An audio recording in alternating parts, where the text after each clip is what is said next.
एक छोटे से गांव में एक पुरानी हवेली थी। उस हवेली का नाम था पुरानी हवेली। कहा जाता था कि ये हवेली भूतों का घर है और रात को वहां कुछ अजीब घटनाएं होती हैं। एक दिन तीन दोस्तों राज, अमित और राहुल ने फैसला किया कि वो पुरानी हवेली को एक्सप्लोर करेंगे।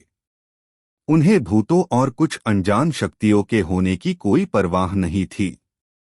रात के अंधेरे में वे तीनों हवेली की तरफ बढ़ गए। हवेली का दरवाजे के किसी अजीब सी आवाज ने उन्हें डरा दिया, लेकिन वे हिम्मत न हार के अंदर घुस गए। अंदर जाते ही उन्हें एक अजीब सी ठंडक महसूस हुई। हवेली के हर कोने में अंधेरा था, सिर्फ एक चांदनी की किरणों से रोशनी आती थी। उन तीनों ने हवेली के हर कमरे को तीखी निगाहों से देखा, लेकिन कुछ भी अजीब नहीं मिला।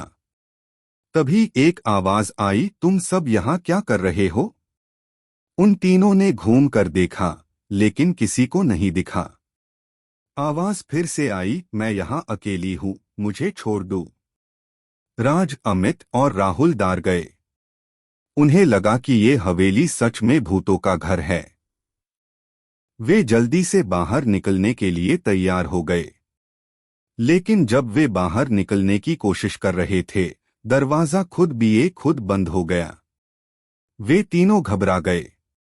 उन्होंने कोशिश की दरवाजा खोलने की, लेकिन कुछ नहीं हुआ। तभी उन तीनों ने एक पुरानी तस्वीर को नोटिस किया जो वॉल पे लगी थी। तस्वीर में एक औरत दिखाई दी जो बहुत खूबसूरत थी, लेकिन उसके चेहरे पे एक भयानक मुस्कुराहट थी।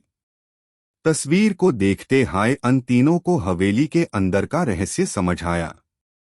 वे समझ गए कि हवेली में कुछ भयानक है जो उन्हें अंदर बंद कर दिया है।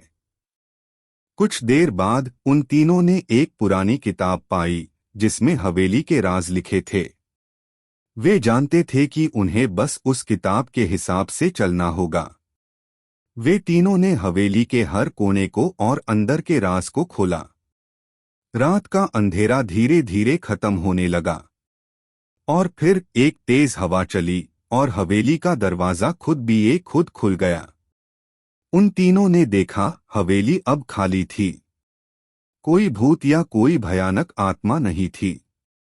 वे बाहर निकल गए, यकीन करने के लिए कि वे सच में भाग गए हैं।